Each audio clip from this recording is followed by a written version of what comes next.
Sudah guys, balik lagi sama kuliah sore bareng El di sini. Oke, ini adalah iPhone 17 Pro, daily driver baru kuliah sore setelah sebelumnya itu udah cukup nyaman pakai iPhone base model yaitu iPhone 16. Aku sebenarnya tipe orang yang suka sama HP compact dan ringan ya, makanya sebelumnya selalu pakai yang base model dan bahkan sempet lama juga tuh pakai iPhone 13 mini. Tapi ada satu hal yang mengganjal pakai iPhone base model. Yap, kamera tele.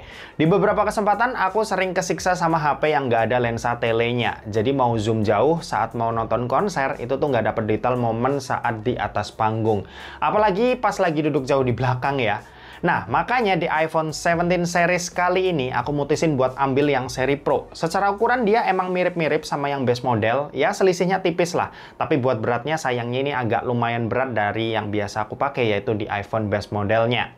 Tapi ya udahlah, aku tetap senang karena lensa telenya ini ternyata cakep banget. Aku bisa ambil foto-foto kayak gini yang lagi lumayan jadi tren ya di sosial media. Ini zoom 8 kalinya dan detail tuh masih kejaga. Aku suka banget sih sama hasil zoom jauh dari iPhone 17 Pro ini.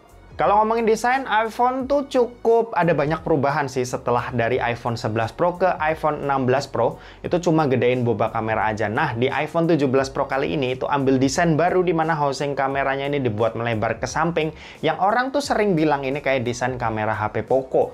Tapi jujur aja ini beda sih. HP Poco itu kan cuma buat desain aja ya, warnanya yang dibuat beda. Sedangkan iPhone 17 Pro ini itu naruh mesin-mesin kameranya yang nanti bakal kita bahas, terutama buat sensor kamera depannya yang bikin semua orang takjub. Oke, kita balik lagi bahas desainnya. Jujur aja desain ini agak kurang ya. Selera sih, tapi aku ngerasa desainnya ini agak aneh. Tapi mungkin ini masalah kebiasaan aja. Nanti lama-kelamaan dilihat ini juga bakal jadi desain yang cakep. Orang juga dulu sering ngatain desain iPhone aneh, mulai dari poni sampai boba-bobanya. Tapi nyatanya lambat laun diterima aja ya sama pasar dan bahkan banyak yang muja-muja. Nah, aku pakai yang warna deep blue nih. Ini aku pilih karena ya nggak ada warna hitam. Ini aku juga pakein case dari Mills yang jenisnya Alcantara. Ini case yang cakep sih dan cocok banget buat dibawa ke acara-acara penting karena punya finishing yang mewah dengan bahan bludru gitu. Buat yang pengen samaan, nanti langsung aja cek link yang ada di bawah. Oke, di sisi atas smartphone ini kosongan aja. Di sisi kanan ada tombol power dan kamera kontrol yang jujur ini nggak pernah kepake sama aku pribadi. Di sisi kiri ini ada action button yang aku set buat silent mode. Ada juga tombol volume di bawahnya dan ada SIM slot yang jenisnya ini single SIM fisik. Sementara itu buat di sisi bawah ini ada lubang mic, terus ada lubang charging USB-C dan ada lubang-lubang speaker yang jenisnya ini stereo speaker, di mana speaker yang satu lagi jadi satu sama earpiece-nya. Buat IP rating ada IP68 ya, yang artinya dia udah tahan sama air. Oke, kalau buat layar, iPhone 17 Pro ini tuh punya layar Super Retina XDR OLED yang resolusinya 1206 x 2622 pixel yang bisa dibilang ini 1.5K. Buat ukuran layar ini termasuk compact di 6,3 inci yang buat dipakai scrolling ini enak banget ya, ditambah refresh rate-nya udah 120 Hz ProMotion yang jenisnya ini LTPO jadi bisa naik turun sampai 1 Hz ketika idle. Buat kecerahan layar ini peak-nya ada di 3000 nits yang udah lumayan terang buat penggunaan outdoor. Kalau buat desain layar, bezel iPhone tuh selalu sama rata ya di keempat sisi. Tapi di Pro Series kali ini Apple bikin bezelnya makin tipis lagi yang bikin layarnya kerasa lega. Overall sih buat layar nggak banyak yang berubah dari generasi sebelumnya. Feels-nya juga masih sama-sama aja, masih enak dan masih nyaman juga buat dipakai. Lanjut buat performa, iPhone 17 Pro ini pakai chipset Apple A19 Pro yang fabrikasinya ini 3 nanometer. Buat pilihan storage ada 3 pilihan, 256GB, 512GB, dan 1TB. Buat Antutu versi 10-nya ini dapat skor di 2,5 jutaan. Meskipun cuma 2,5 jutaan, tapi di Nano Review, A19 Pro ini tuh nempatin posisi pertama untuk chipset paling kencang buat tahun 2025 di atas Snapdragon 8 Elite Gen 5 dan Dimensity 9500 yang masing-masing ada di posisi kedua dan ketiga. Dipakai main game Mobile Legends ini bisa rata kanan alias ultra. Di game ini itu lancar banget ya buat dapetin 120 fps tanpa adanya kendala sama sekali. Aku ngetes sebanyak 4 game dan overall selama 4 game itu tetap bisa dapetin fps maksimalnya tanpa adanya frame drop sama sekali di game yang satu ini. Lanjut buat PUBG Mobile, settingan yang kebuka ini udah rata kanan. Di smooth-nya bisa sampai ultra ekstrim, sementara HDR-nya bisa sampai ekstrim plus. Dan ya, 120 fps lancar banget buat didapat di sini tanpa ada kendala sama sekali. Suhu juga tetap adem selama main dan kayaknya ini terlalu ringan buat iPhone 17 Pro. Lanjut buat Genshin Impact, ini kita hajar aja langsung pakai settingan highest. Dan alhasil di game yang satu ini tuh bisa lancar dapetin 60 fps tanpa kendala berarti. Paling kendalanya ada di suhu yang bakal kerasa cepet panas kalau pakai settingan mentoknya. Pengalamanku 20 menit main suhu ini di 45 derajat Celcius. Dan bikin brightness-nya ini turun otomatis ya. Ini biar ngeredam suhu panasnya gitu sih. Solusinya ya kalian bisa pakein kipas tambahan atau main aja di ruangan ber-AC biar performanya bisa maksimal terus-menerus. Kalau buat baterai ini kapasitasnya ada di 3998 mAh. Yang kelihatan kecil tapi sebenarnya ini cukup awet, bahkan awet banget ya.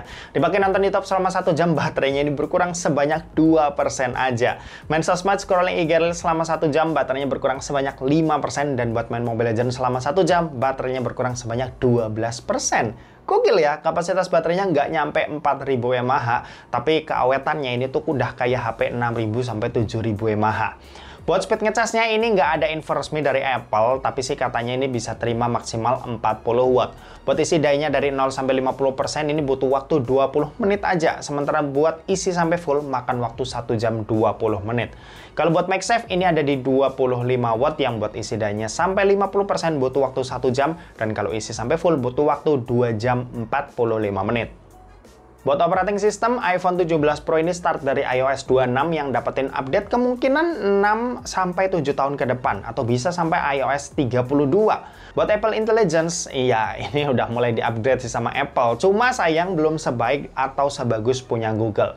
Misal buat AI Erase, ini hasilnya masih berantakan, terus buat pindah objek dan lain sebagainya juga masih banyak lah yang harus dibenahi dari AI Apple ini. Oke, dan terakhir kita mau bahas soal kameranya. Jadi buat kamera iPhone 17 Pro ini dibekali dengan setup triple kamera. Ada kamera utama yang punya resolusi 48 megapiksel ber-OIS, lalu ada kamera ultrawide yang resolusinya 48 megapiksel, dan ada kamera tele 4x zoom yang punya resolusi 48 megapiksel ber-OIS. Sementara itu buat kamera di bagian depan ini resolusinya 18 megapiksel yang sensornya ini berbentuk persegi yang super lebar. Ini mirip kayak kamera depan iPad dan MacBook ya yang sekarang bisa center stage. Buat kalian yang mau foto rame-rame di sini, HP ini juga udah mendukung ya. Dan buat hasil jepretan kamera selfie-nya ini tuh punya detail yang oke. Warnanya kelihatan natural, yang punya dynamic range yang juga udah luas. Kalau buat jepretan kamera belakangnya sih ini punya warna yang natural, detailnya cakep karena resolusinya ini udah 48 megapiksel di semua lensanya. Buat dynamic range dan kontras ini perpaduannya udah pas banget sih. Nah, sisa hasilnya kalian bisa cek aja nih dari hasil foto-foto dan video berikut ini.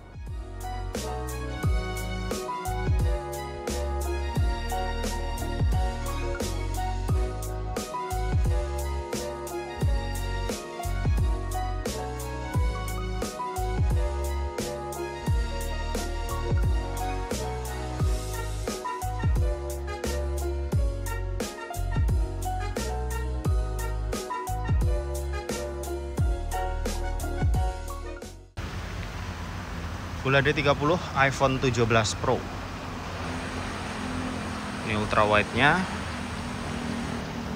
Ini kamera utamanya. Ini yang tele 4 kali. Gimana menurut kalian? Set.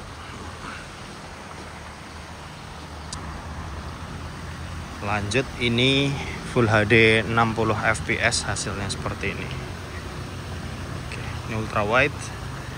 Kamera utama ini yang 4 kali.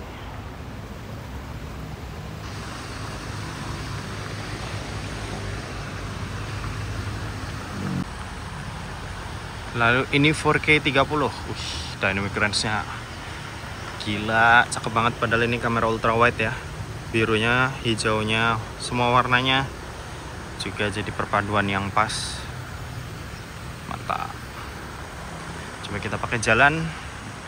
Ini kamera utama, ini 4 kalinya. Balik lagi ke ultra wide. Mantap. Lalu ini 4K 60 fps nya hasilnya seperti ini. Dia bisa 120 fps buat foto kayak sport atau hewan gitu, benda bergerak, kendaraan dan lain sebagainya. Cuma ya nggak perlu kita coba karena resolusi YouTube juga mentoknya jadi 4K 60. Oke, seperti ini. Wah, mantap. Oke, ini buat kamera depan, pakai resolusi mentoknya aja sekalian langsung di 4K 60 fps. Dan yang aku suka kamera depannya iPhone kali ini di iPhone 17 series, dari yang base model sekalipun dia punya sensor yang lebar, bentuknya kotak. Jadi mau kita pakai di posisi, bentar. Nah seperti ini posisi HP-nya itu dipegang berdiri atau portrait, tapi hasil videonya bisa landscape seperti ini. Nah, ini mantapnya kamera depan dari iPhone 17 series. Gimana menurut kalian?